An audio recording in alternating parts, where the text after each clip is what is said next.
नमस्ते दोस्तों। कलयुग को सबसे सर्वश्रेष्ठ क्यों बताया गया है और कलयुग में क्या होगा? हमारे हिंदू धर्म और धार्मिक ग्रंथों में चार युग बताए गए हैं। सबसे पहला सतयुग, दूसरा त्रेता युग और तीसरा द्वापर युग और चौथा कलयुग। सतयुग में स्वयं देवता किन्नर और गंधर्व पृथ्वी पर निवास करते थे। हमारे धर्म ग्रंथों में किन्नरों और गंधर्वों के बारे में विस्तार से बताया गया है। सतयुग के बाद आया त्रेता युग। इस युग में भगवान श्री राम ने जन्म लिया और वह स्वयं श्री हरि विष्णु का अवतार थे। फिर द्वापर युग की शुरुआत हुई और इस युग में भगवान विष्णु ने श्री कृष्ण के रूप में जन्म लिया। द्वापर युग में श्री कृष्ण ने जिस तरह की लीलाएं रची, उनके बारे में लोगों का कहना है कि भगवान इन लीलाओं के जरिए मानव मात्रों को कलयुग में जीवन यापन का पाठ पढ़ा रहे थे। कलयुग का कालखंड सबसे छोटा माना गया है और माना जाता है कि कलयुग में भगवान विष्णु का 10वां अवतार होगा, जिनका नाम होगा भगवान कल की अवतार। वर्तमान समय में कलयुग ही चल रहा है। विष्णु पुराण में कलयुग का वर्णन करते हुए बताया गया है कि कलयुग में पाप इतना अधिक बढ़ जाएगा कि सृष्टि का संतुलन बिगड़ जाएगा। लड़कियां 12 साल में ही गर्भवती होने लगेंगी। मनुष्य की आयु घटकर लगभग 20 वर्ष हो जाएगी। लोग जीवन भर की कमाई एक घर बनाने में लगा देंगे। इन सब के बावजूद जब पाराशर ऋषि से सभी देवताओं ने पूछा कि चारों युगों में कौन सा युग सबसे सर्वश्रेष्ठ है, तो पाराशर ऋषि ने वेद व्यास जी के कथनों का जिक्र करते हुए बताया कि सबसे उत्तम कलयुग है। आइए जानते हैं। वेद व्यास जी ने विष्णु पुराण में कलयुग को धन्य और सबसे सर्वश्रेष्ठ क्यों बताया गया। वेद व्यास जी ने वेदों का वाचन किया और भगवान गणपति ने उनके अनुग्रह पर उन वचनों को लिखित रूप से प्रस्तुत किया। वेद व्यास जी को ही वेदों का रचनाकार माना जाता है। वेद व्यास जी से जुड़ी एक पौराणिक कथा के अनुसार वेद व्यास जी ने सभी युगों में कलयुग को श्रेष्ठ युग कहा है। ये चौंकाने वाली बात जरूर है दोस्तों, क्योंकि कलयुग में तो सबसे अधिक पाप और अत्याचार होगा। वेदों और धार्मिक ग्रंथों में ऐसा बताया गया है। अगर ऐसा होता तो कलयुग सबसे श्रेष्ठ कैसे हुआ? विष्णु पुराण में वर्णित एक घटना के अनुसार मुनिजनों और ऋषियों के साथ चर्चा करते हुए वेद व्यास जी कहते हैं, हे मुनिजनों, सभी युगों में कलयुग ही सबसे श्रेष्ठ युग है, क्योंकि 10 वर्ष में जितना व्रत और तप करके कोई मनुष्य सतयुग में पुण्य प्राप्त करता है, त्रेता युग में वही पुण्य 1 साल के तप द्वारा प्राप्त किया जा सकता है। ठीक इसी प्रकार उतना ही पुण्य द्वापर युग में 1 महीने के तप से प्राप्त किया जा सकता है। तो कलयुग में इतना ही बड़ा पुण्य मात्र 1 दिन के तप से प्राप्त किया जा सकता है। इस तरह व्रत और तप के फल की प्राप्ति के लिए कलयुग ही सबसे श्रेष्ठ युग है। कलयुग के अंत में क्या होगा? कलयुग में धनी लोग लड़के लड़कियों के विवाह में, मकान के उत्सव में, छोटे बड़े उत्सव में तो लाखों रुपए खर्च कर देंगे, परंतु पड़ोस में ही यदि कोई भूखा प्यासा होगा तो ये नहीं देखेंगे कि उसका पेट भरा है या नहीं। उनका अपना ही सगा भूख से मर जाएगा और वो देखते रहेंगे। दूसरी ओर मौज मदिरा, मांस भक्षण, सुंदरता में पैसे उड़ा देंगे, किंतु किसी के 2 आंसू पोंछने में उनकी रुचि नहीं होगी। 16 वर्ष में लोग ऊर्ध्व हो जाएंगे और 20 वर्ष में मृत्यु को प्राप्त हो जाएंगे।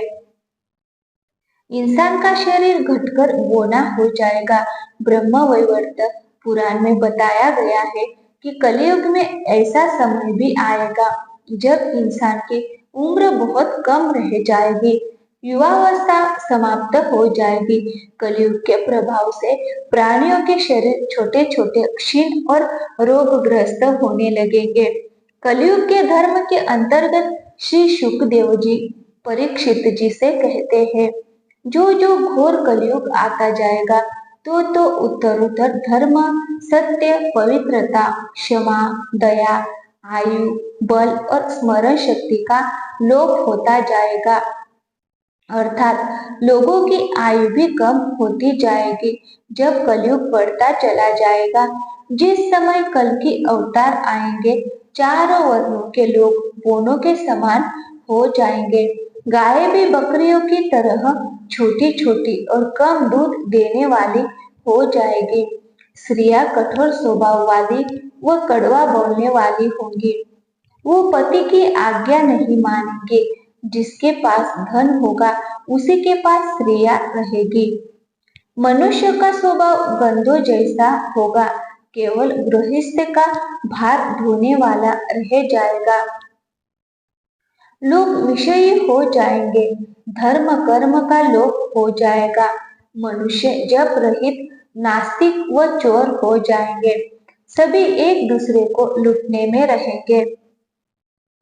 कलयुग में समाज हिंसक हो जाएगा। जो लोग बलवान होंगे उनका ही राज चलेगा। मानवता नष्ट हो जाएगी। रिश्ते खत्म हो जाएंगे। एक भाई दूसरे भाई का ही शत्रु हो जाएगा। कलयुग में लोग शास्त्रों से विमुख हो जाएंगे। अनैतिक साहित्य ही लोगों को पसंद हो जाएगा। बुरी बातें और बुरे शब्दों का ही व्यवहार किया जाएगा। स्त्री और पुरुष दोनों ही अधर्मी हो जाएंगे। स्त्रियां पतिव्रता धर्म का पालन करना बंद कर देगी और पुरुष भी ऐसा ही करेंगे।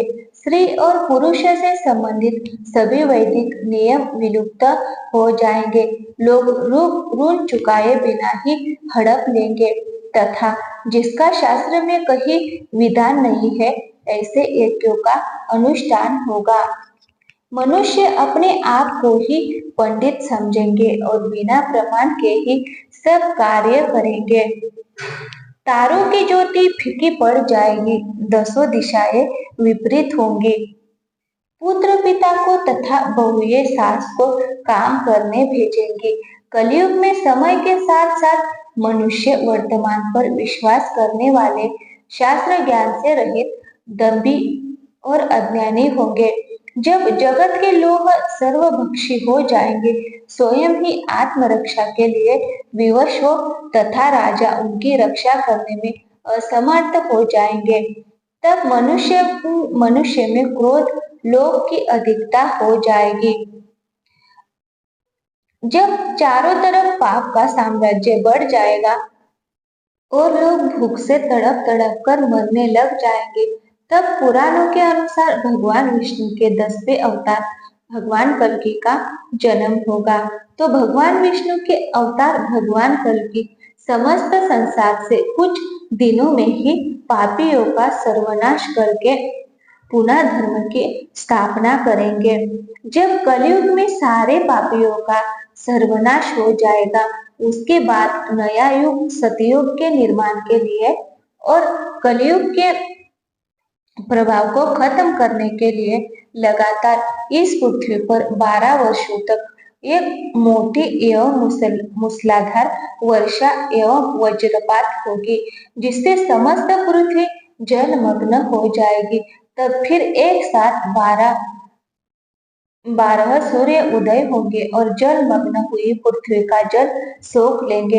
तब फिर इस पृथ्वी पर नई भूमि और नए युग का निर्माण होगा, जो सतयुग के नाम से जाना जाएगा। तब इस संसार में फिर से जीवन यापन संभव होगा। तो दोस्तों, वीडियो अगर पसंद आया हो तो वीडियो को एक लाइक करें और चैनल पे नए आए हो तो प्लीज चैनल को सब्सक्राइब जरूर करें और अपने दोस्तों के साथ शेयर करें। थैंक यू, धन्यवाद दोस्तों। मिलते हैं अगले वीडियो में।